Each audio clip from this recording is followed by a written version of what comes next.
Hi! Good morning, tayo po muli magbahagi ng ating devotion sa Psalms chapter 82 verses 1 and 2. Sabi dito, ang Diyos ang namumuno ng pulong sa kalangitan. Sa pulong ng mga Diyos, ganito ang kapasyahan.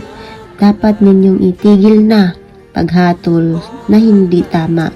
Tumigil na ng paghatol na panig sa masasama. Selah. Purihin ang Diyos sa pagkakabasa ng kanyang mga salita. Yes, si Lord naman talaga ang namamahala at hindi kalooban ng Panginoon na kumakampi tayo sa masama. Kahit porke ba iyan ay kaibigan mo, malapit sa iyo, kasama to sa kautusan na hindi tayo dapat sumaksi sa maling patutuo. Yung bang nag-witness ka doon na ay upo, tama, siya nga ang pumatay, upo, siya nga ang kumuha, yung mga ganun na hindi naman totoo. Kasama po yun sa 10th commandment.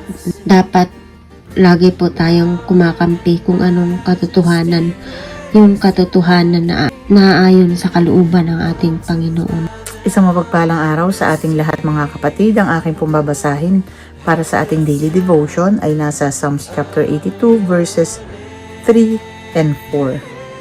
Hatulan mo ang dukha at ulila. Gawan mo ng kaganapan ang napipighati at walang nagkakandili. Sagipin mo ang dukha at mapagkailangan. Iligtas ninyo sila sa kamay ng masama.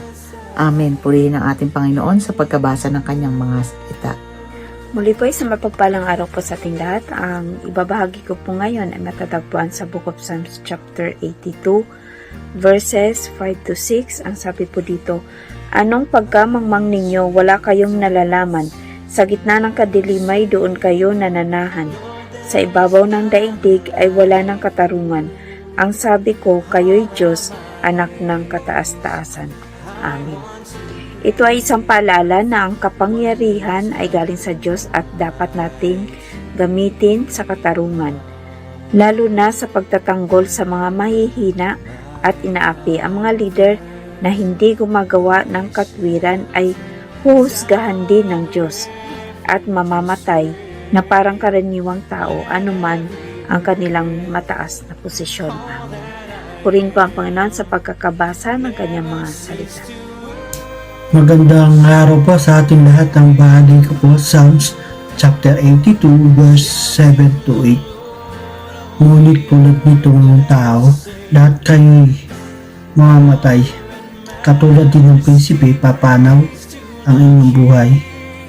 O Diyos, ikaw ay magbabangon at daigdig paghaharian. Ang lahat ng mga bansay ay hawak ng iyong kamay. Amen. God bless po sa ating lahat.